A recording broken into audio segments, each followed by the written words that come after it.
si Yuhan, guys.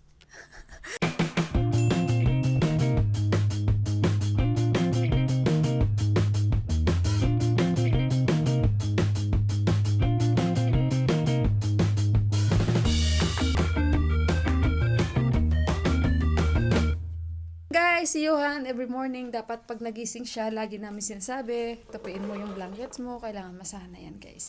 Kaya dito ako hanga sa kanila, kahit yung mga pinsan ni Johan, kahit guys, mga bata, pagising sa umaga, yung bed talaga nila, automatic na kahit saan man sila matulog. At pagising nila sa umaga, guys, tingnan nyo, ma-appreciate nyo ang mga Nepalese. Tangan agad yung mga blankets, gano'n nakatupi at malinis talaga ang higaan. Guys, bili ako dito ng isda ulit. Magprito tayo. Kasi guys, walang kuryente, kaya ayan, dito, ito yung binili ko. Meron din sila niyan. So, ayan yung binili ko kay Didi, 350. Ayan guys, yung kilo ng manok, 400. So, 350 yun. Yung bili ko. Luto ako guys ng ginataang gulay. Tsaka, yan, yung pritong isda. Magmukbang tayo guys. Guys! Naku, iba na naman yung magiging ending. Ayan na, may mic na tayo. Ng aking luto. Lagi na lang ganito. Yung may plano ka, ganito yung lulutuin mo. Paglabas mo, iba yung makikita mo. Pagdating mo sa bahay, iba na yung kalabasan ng lulutuin mo. Sana bili ako ng kalabasa at yung long beans. Guys, may bibilin sana ako na kalabasa. Kaso lang, ibibenta niya sa akin buo talaga. Hindi ko naman kailangan yun. But usually, nakakabili naman talaga dito ng half lang. Pero ewan ko kay Bay, bakit gusto niya ibenta sa akin yung buong kalabasa. Anin ko yun, guys. At sobrang laki. Ito, dito na lang tayo, sa Montana naman. Dahil season, i-grab natin yung opportunity. So, nagpiprito na ako ng isda. Ayan, parang gusto ko kasing kumain na crispy na isda. Kaya pinalakihan ko yung pagpahiwa ng ulo ng isda. At naghiwa na ako ngayon ng okra. Dahil imimix ko siya sa aking munta. At may dal na rin sibu at achar kami. Magkain tayo, guys. Guys, nakain na kami sibuwa yan. Oh, Johan. So, kakain na kami, guys. Ito na yung ating pagkain. Tsaka ulo ng isda. Isang ulo at ilang hiwa, iniwan ko kay Dipa. Para yun sa kanya mamayang gabi at makakain siya. Dahil kami nakakain na kami ng isda. Kain tayo, guys. Sarap ng gulay. Oh, thank you, Lord. At char ako, guys. Sibuha, kain din siya. 11 o'clock na dito. You can play slowly. It's naman old niyo sa mobile. Ulo. Ha?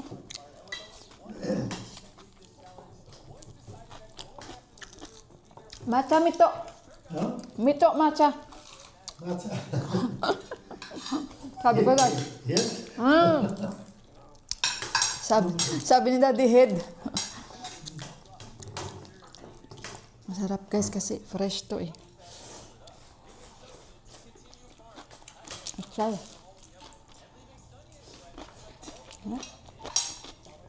Lebanese cucumber. May chili. Masarap ng kalabasa, guys. Fresh na fresh.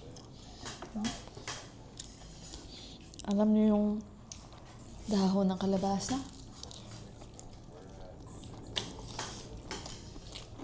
Hello, guys! Galing kami ni Yuhan sa labas. Bumili siya ng favorite niya. Anak, you wash this first. Kasi maraming alikabok tapos may mga daga-daga dyan, guys, sa shop nila. Kaya pag bumili kami, kahit hindi man dyan, kahit saan, hinugasan ko talaga kahit ano pa yan ang binibili namin. Bumili ako tag 300 plus, pero masarap, guys. Sobrang tamis. Litchi. Ang tamis, sobra.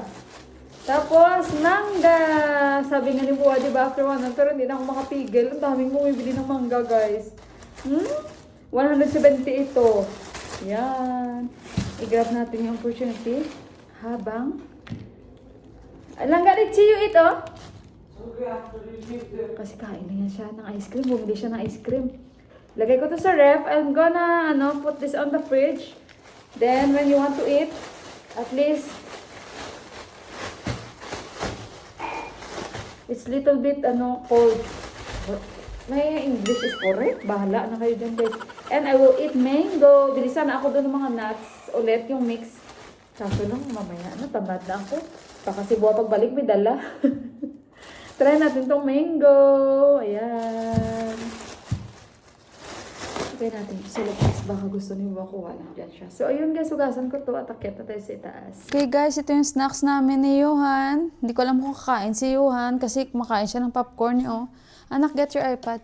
So, ayun guys, try natin yung mangga. Mukhang mabango naman yung mangga. I-try natin. Kung okay. Mas okay ang ganyan guys, na medyo hilaw ang bibili natin. Kaysa sobrang luto na. Kasi magduda ka talaga kung sobrang luto. Guys, hindi na ako kakain ang mais kasi nga tama kayo sa nag-comment.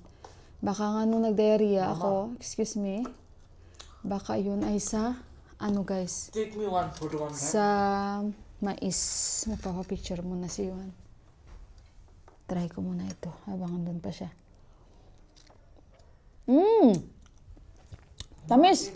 Take me the photo on that. Papicture muna siya guys, sandali.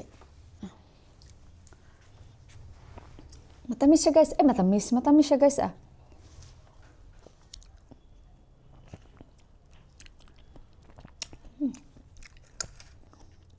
Sour ba? Sour amilo. Matamis siya. Parang rambutan din, ano?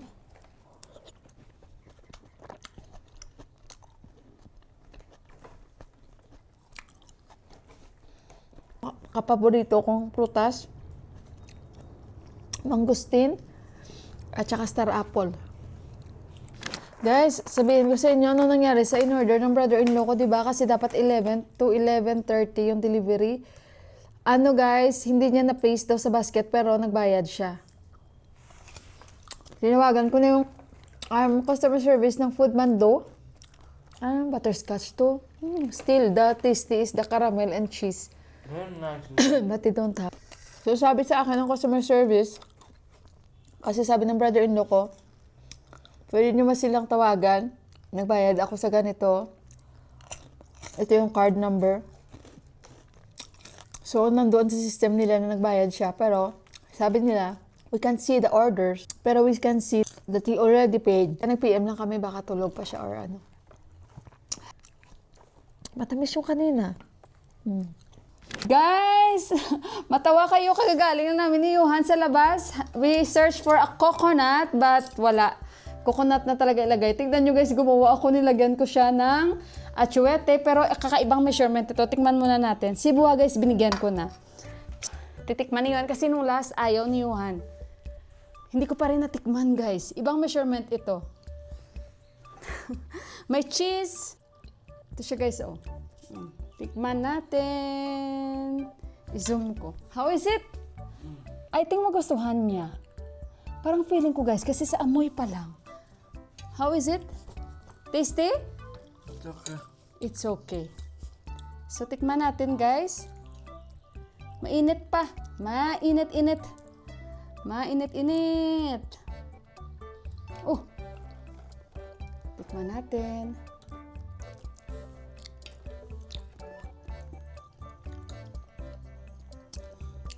I can say, mas okay ang ingredients na to kaysa sa una.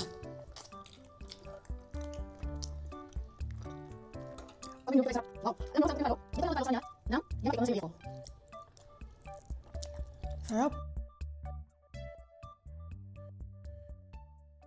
Okay guys, kain ulit ako. Tingnan nyo yung tsura. Yan. Guys, masarap siya, promise. Pag may niyog ito, perfect. Yan. Tsaka hindi siya matigas. Ayan, pinapakita ko lang sa inyo. So, ang total na nagawa ko is nasa 25 pieces.